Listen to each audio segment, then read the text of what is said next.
Tapi yang Anda pahami, Anda rasakan kesan selama mengikuti praktikum ini, gitu kan? Nah, sekarang kita kupas dari mulai tahap awal. Nanti kalau bicara yang keras ya. Jadi mulai tahap awal sampai akhir. Dan baik yang formal maupun non formal silahkan diungkapkan. Misalnya non formal itu, ya Pak saya ketemu kalajengking misalnya, gitu kan? Itu non formal.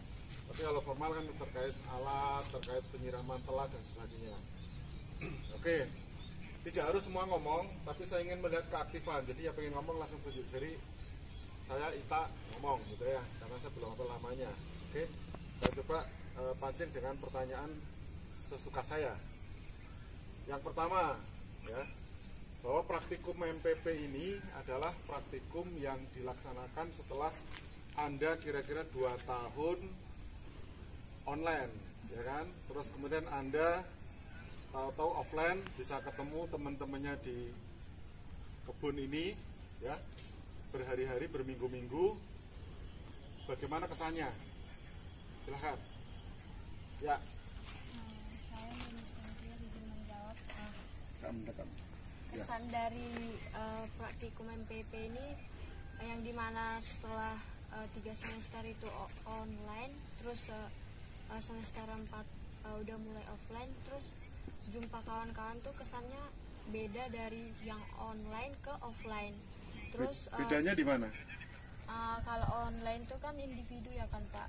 Kalau offline tuh ya kita bisa berbaur sama kawan-kawan, terus kayak feel-nya juga lebih dapat ya, kayak mana cara kuliah tuh sebenarnya, yang dimana sebelumnya kita cuman di rumah doang natap laptop, menerima pembelajaran dari dosen, terus kalau diskusi pun juga melalui via WA, nggak jumpa secara langsung, cuman ketik-ketikan tangan doang gitu Pak.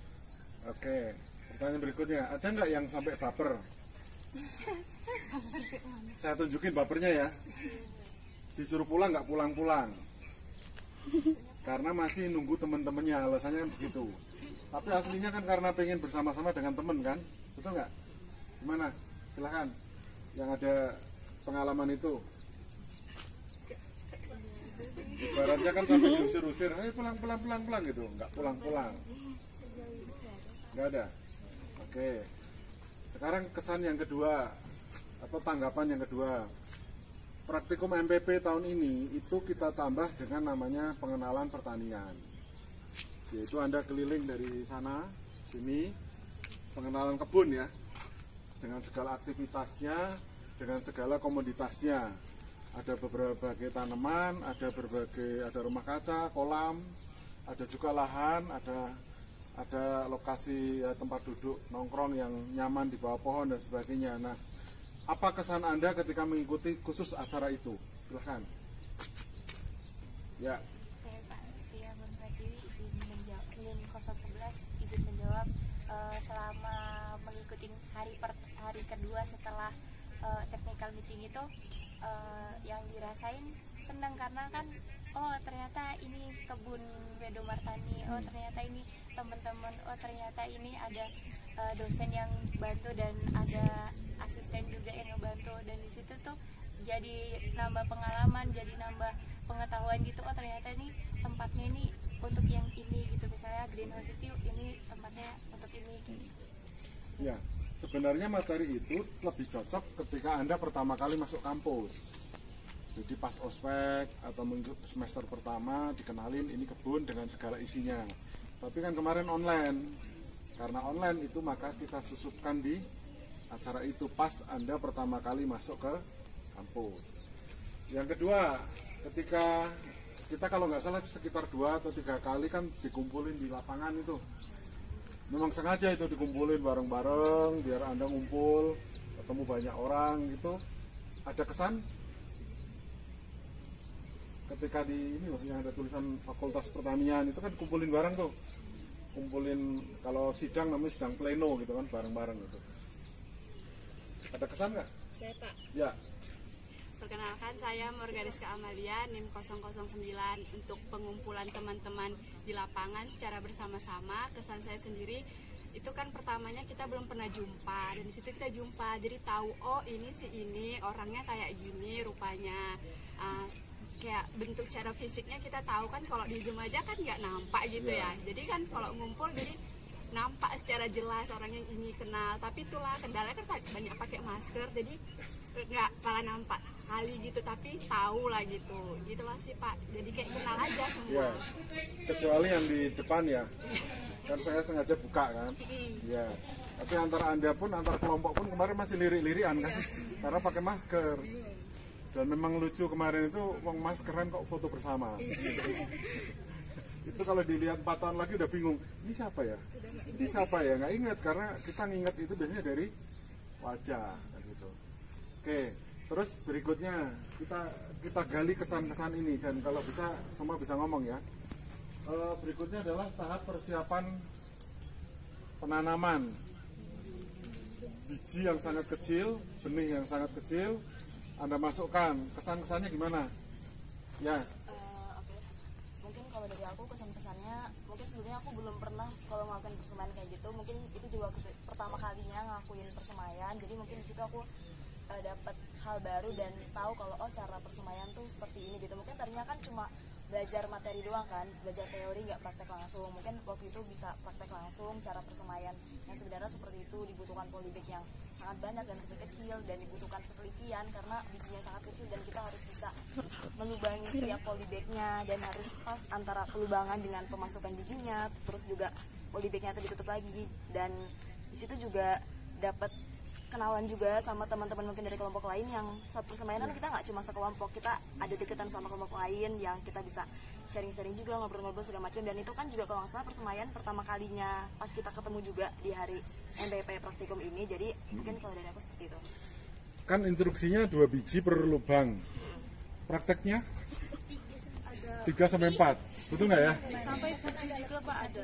Pertamanya tuh 3 biji, 3 sampai 4 biji, terus karena terakhirnya Sisa banyak? iya. Kurang atau malah kehabisan? Cukupin itu, jadi ada yang 2, 3. Oh, ada yang 2. Ya, malah. Jadi ibaratnya orang itu pertama boros dulu. Nah, karena terus cukupin, jadi coba ini dua-dua dulu, nanti kalau sisa baru di yang dua tadi dicobain gitu. Ya, memang yang bikin ribet itu kan kadang kecil-kecil sekali, dan masukinya, buat lubangnya, nutupnya juga ya. Oke. Dan yang kedua terkait dengan penyiraman. Penyiraman yang benar itu kan sebenarnya kalau lembab nggak usah disiram. Tapi Anda kayaknya jadi robot. Pokoknya pagi siram, sore siram. Betul nggak? Akhirnya apa? Ada yang benih-benih itu, polybag kecil itu sampai lumutan karena saking basahnya. Kemarin pertumbuhannya ada masalah nggak kelompok ini? Artinya gini loh, ya tumbuh-tumbuh gitu, tumbuh bareng atau tumbuhnya nggak bareng? Tidak barengan ya. Oke. Nah, terus ketika mau menentukan kapan nanam itu ada keraguan nggak? Ini layak belum ya ketika dipindahkan? Ada nggak yang ragu? Waktu mau memindahkan dari rumah kaca ke lahan? Ada Pak. Gimana? Jadi waktu itu hari keberapa saya kebetulan lupa, tapi itu tuh ada keraguan karena kan seharusnya itu pindah tanam seharusnya seluruhnya, jadi maksudnya tuh bibitnya itu udah harus tumbuh semuanya gitu kan. Nah itu tuh ternyata ada yang ada kendala, ada yang dia layu, jadi kayak ini nggak bisa hari ini, kemungkinan besok. Oke. Ya. Oke. Saya tanya yang sebelah sini nih. Anda ikut nanam nggak? Memindahkan dari polybag kan ada plastiknya tuh ke lahan. Ya. Rasanya piye? Bukan. Susah kan? Iya. Nyobek, terus tanahnya di polybag nggak boleh rontok, tapi juga harus membawa masuk, pohonnya harus tegak, dan ditekannya pun nggak boleh terlalu lemah, nggak boleh terlalu kuat. Sekali berhasil atau beberapa kali baru bisa berhasil? Atau beberapa kali ya. Oke.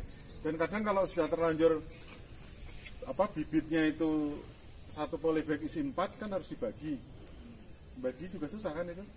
Karena harus narik akar yang sudah nempel, nanti ada yang putus dan sebagainya. Oke. Nah setelah itu penyiraman. nggak usah nyebut nama orang. Apakah ketika penyiraman ini kemarin tertib sesuai jadwal, atau ada juga yang bandel nggak ada kabar, nggak usah nyebut nama, ada nggak? Ada. Ya. Kira-kira berapa persen yang tertib, berapa persen yang nggak ada kabar? 85 yang tertib. 75. Oke, yang 25 kadang-kadang nggak ada kabar gitu kan? Ya itu bagian seni manajemen tuh begitu. Ngatur orang makin banyak, itu berarti makin susah. Betul nggak? Kalau ngatur paling dekat satu orang ya doi, ya kan? Ngatur yang lebih luas sedikit apa? Soulmate. Jadi kan Anda runtang-runtung kemana-mana 3 orang, 4 orang kan gitu toh? Ini nggak mungkin kemana-mana bareng kan? Ya kan? Paling 4 orang, 3 orang kemana ikut? Ya, itu masih gampang. Tapi ngatur ini berapa? Total 17. Yang online tadi 3 ya Mbak ya? Ya. 3. Itu ngatur nggak gampang kan? Ya. Sempat nggak terjadi emosi? Sebel aku sama itu, misalnya gitu. Sempat ada rasa itu nggak? Kan nggak nyebut nama. Sempat ada rasa itu nggak? Oke, berikutnya. Habis nanam, penyiraman, berapa persen yang mati? Harus disulam. Ada nggak? 50% disulam. 25. Jadi kalau 50% itu nanam 4, mati 2. Tapi kalau 25, nanam 4, disulam 1. Oke. Nah, kenapa kok mati? Itu kira-kira kenapa? Ya. Saya Asbi dari 013. Pada saat pindah tanam dari polybag ke lahan itu kan kita bawa dari rumah kaca terus kita ke lahan gitu Pak. Nah posisinya di sana tuh posisinya sudah pukul 9 ke atas. Jadi pas saat pindah tanam itu dari polybag satu-satu kan itu lama ya Pak. Nah yang di polybag itu yang belum dipindahkan itu tuh kena sinar matahari, terik matahari, jadinya tuh layu. Lalu setelah itu kan layu dan tidak bisa untuk ditanam secara langsung, akhirnya ke rumah kacakan lagi. Nah besoknya tidak ada yang menyiram, tidak langsung ada yang menyiram, akhirnya tuh kayak layu dan kering gitu Pak. Akhirnya dilakukan penyulaman gitu. Kenapa terjadi kredit seperti itu? Miskom Pak, karena tahunya tuh yang kan yang datang tuh bergiliran gitu Pak. Tahunya itu anak-anak tuh udah pada ditanam semua, padahal belum gitu. Ya. Jadi hikmahnya adalah ketika Anda melakukan sebuah kegiatan, sangat penting menyusun rundown acara. Jam sekian, yang nanam siapa, yang nyiram siapa, dan penting juga pengecekan. Pengecekan itu di lahan, apakah semua lubang sudah ditanam, ataukah ada bibit yang belum ditanam. Karena sudah terlalu asik, disangkanya di sana ditanam semua toh, ternyata di rumah kaca masih ada terlantar kan gitu. Atau ada juga terjadi begini, habis nanam, polybagnya ditinggal di lahan, ya jelas layu. Kenapa layu? Iya, kena matahari, kenapa layu?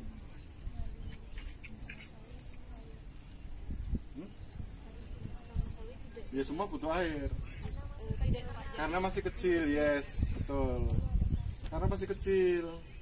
Makanya kenapa ketika pembibitan pun di bawah rumah kaca, sehingga penyinaran pun tidak full. Kalau penyinaran pagi nggak masalah, siang nggak bisa. Sama kayak Anda kan, waktu masih kecil gitu kan harus dipayungi, nggak boleh kena langsung gitu kan. Tapi setelah seumuran ini panasan 3 jam nggak masalah kan gitu. Karena sudah dewasa gitu. Oke. Terus ada nggak kendala lain, misalnya gulma? Gimana cerita Anda berperang melawan gulma? Ya Mbak. Saya Dinda Binturi dengan NIM 39. Jadi untuk gulma sejujurnya terlalu cepat tumbuh. Jadi misalnya kita kalau hari Sabtu datang ke kebun, kegiatan rutin, kita cabutin gulma. Terus yang nyiram hari Minggu atau hari Senin itu sudah tumbuh lebih banyak gulma lagi. Oke. Jadi kayak siapapun yang menyiram di hari itu mau tidak mau harus mencabuti gulma sebanyak-banyaknya, karena kalau cuma mencabuti misal 10 atau 20% pasti besoknya tumbuh lebih banyak lagi. Oke. Ada lagi?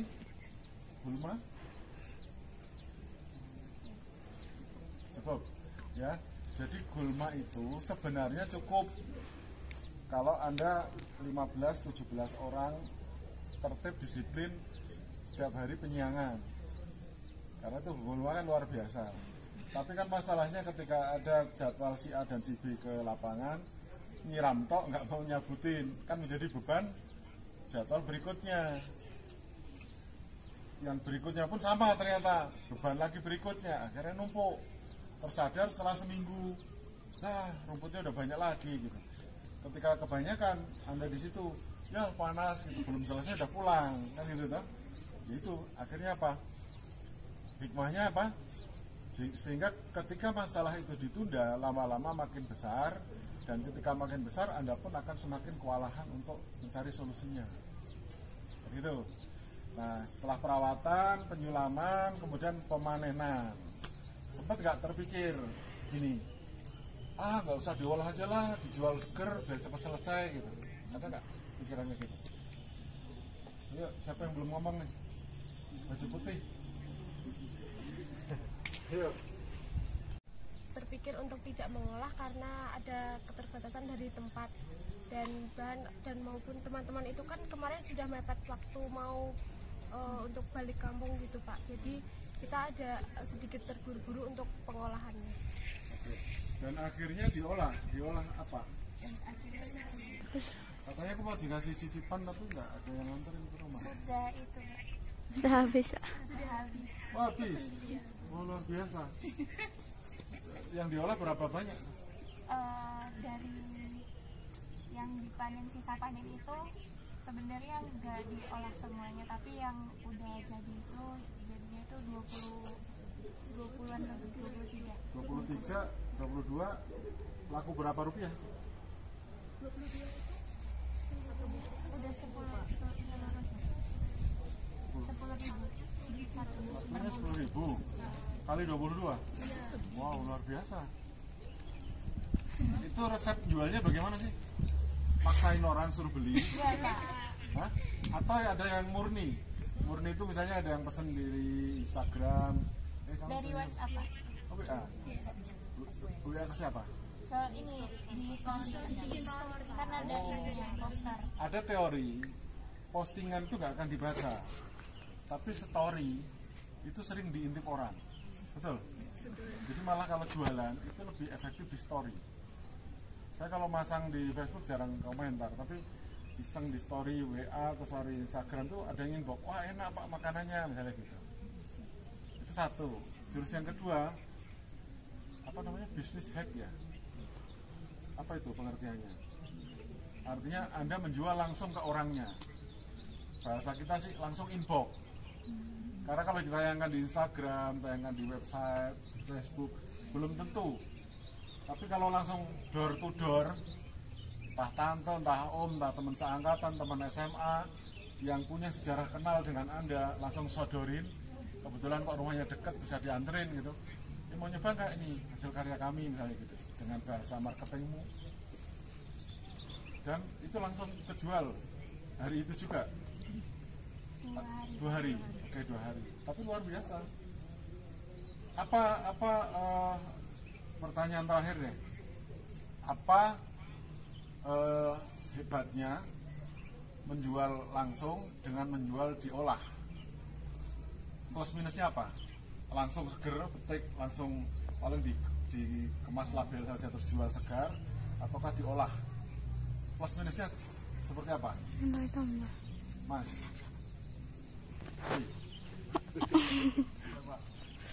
Ayo, yang bisa siapa? Plus. Kan segar dari kebunnya langsung, terus bisa ditawarkan ke warung-warung langsung, ke pedagang sayur gitu. Okay. Nah, kalau misal minusnya itu kalau misal nggak laku, nggak ada yang beli gitu ya Pak, terus sudah panen banyak ternyata nggak ada yang laku, nggak ada yang beli, cepet layu sawinya. Okay. Nah terus semisal mau diolah juga kayak terkendala gitu loh Pak. Sedangkan jika mau diolah jadi bakso aci kan. Plus minusnya juga kita kayak punya varian lain gitu, kayak kelompok lain kan kayak menarik gitu ya Pak. Jadi kita juga kayak punya ketertarikan dari kelompok kita. Terus kayak bisa juga menambah masukan uang gitu ke kelompok. Minusnya kalau misal mau dibuat produk olahan gitu, kendala di alat sama tempatnya Pak. Alatnya kan kita kan di sini rata-rata anak rantau ya Pak. Terus kan saya juga jauh nggak sejauh sih Pak, di Klaten situ. Nah terus kan di sini anak kos, terus kan rata-rata di kos kan dapurnya cuma ada beberapa alat. Nah tempatnya juga kan cuma kos gitu Pak, nggak ada yang kayak rumah yang punya fasilitas lengkap gitu. Jadi kendalanya di situ sih Pak, minusnya kalau mau dibuat produk olahan. Ya, kalau dijual segar itu artinya kan lifetime-nya nggak lama dan harganya masih lebih murah kan. Kan bakso tadi aci ya, berarti acinya itu ada sayurnya di mix gitu kan. Baksonya pakai bakso apa?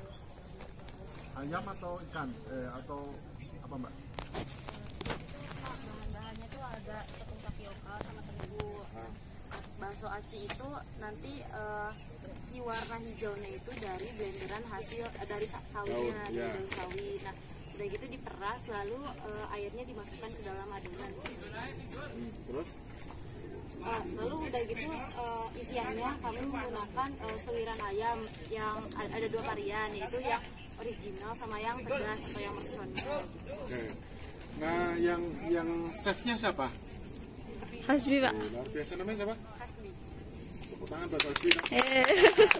Karena gini Mbak, Mas ya, chef itu ahli masak itu tangan-tanganan. Satu, kalau yang nggak biasa masak, grogi jelas, tanggung jelas. Kadang pegang piring mau nyuci aja bingung kok. Kalau di rumah nggak pernah kerja. Ya. Yang kedua, ketika cita rasa itu tangan-tanganan juga. Pertama apa? Kalau Anda nggak punya spirit memasak, ya nggak bisa. Rasa ingin tahu biasanya bisa. Nah karya paling gampang itu adalah karya sesuai dengan bakatmu.